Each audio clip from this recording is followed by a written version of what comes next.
বন্ধুরা, ঠান্ডায় তোমরা কেমন আছো বলো তো? তাই উঠানে বসছি, ভাবছি একটু রোদ্দুর আছে। কতদিন ধরে ভীষণ ঠান্ডা, আর আমার তো ঠান্ডাতে পুরো জ্বর চলে এসছে। ভাবলাম একটু রোদ্দুর হবে, উঠানে বসে বসে মটরশুঁটি ছাড়াচ্ছি। এতগুলো ছাড়ালাম, আরও আছে। তো ভাবলাম যে ছোট্ট একটা ভিডিও করে নিই। এত ঠান্ডা লেগেছে, নিঃশ্বাস নিতে পারছি না। তার মধ্যে রাত্রে জ্বরও চলে এসছে কদিন ধরে, মানে 3-4 দিন ধরে প্রচণ্ড শরীর খারাপ। ভিডিও সেরকম করতে পারছি না। দিদিভাইয়ের কথা শুনেও বুঝতে পারবে, মানে কি বলবো, চোখ দিয়ে জল বেরোচ্ছে, নাক দিয়ে জল বেরিয়ে যাচ্ছে। প্রচণ্ড ঠান্ডা বের হয়েছে।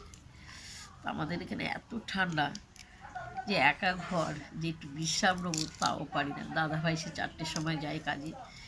এই অবস্থায়, ঠান্ডা অবস্থায় কান মান ঢেকে, চাদর টাদর পরে একদম পুরো ঢেকে দাদাকে 4টের সময় রান্না করে দিতে হয় আমার। কিচ্ছু করার নেই। কে করে দেবে বলো? আমি তো একাই থাকি। তারপর আস্তে আস্তে সব করি।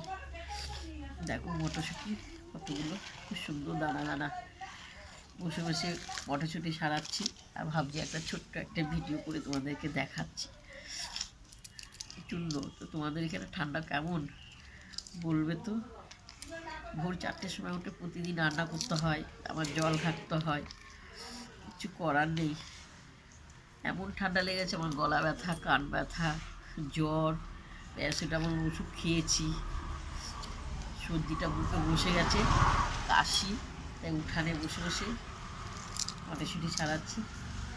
এই দেখো পেছনে আমার গেট, রাস্তায় আমার লোকজন যাচ্ছে, অটো টোটো সব যায়।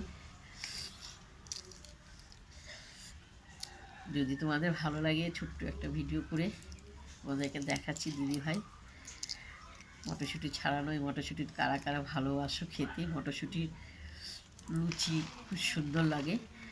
তো মটরশুঁটি দিয়ে সব রকম তরকারি করতেও ভালো লাগে খেতে, ফ্রায়েড রাইসও খেতে ভালো লাগে, সব কিছুতে। তো ভাবলাম যে একটা মটরশুঁটি নিয়ে এসছে, বসে বসে ছাড়াচ্ছি উঠানে, ছোট্ট একটা ভিডিও করি। প্রচণ্ড, মানে কথা বলতে পারছি না, গলা খুব ব্যথা। সকালবেলা গরম জল করে, আদা দিয়ে গরম জল করে খেয়েছি। চলো, তোমাদের যদি ভিডিওটা ভালো লাগে, দিদিভাইকে লাইক শেয়ার করো। মটরশুঁটিটা কারা কারা ভালোবাসো লিখে পাঠাবে। আর কিচ্ছু বললাম না, ভিডিও আমি ঠিক মতো ছাড়তে পারছি না। চলো।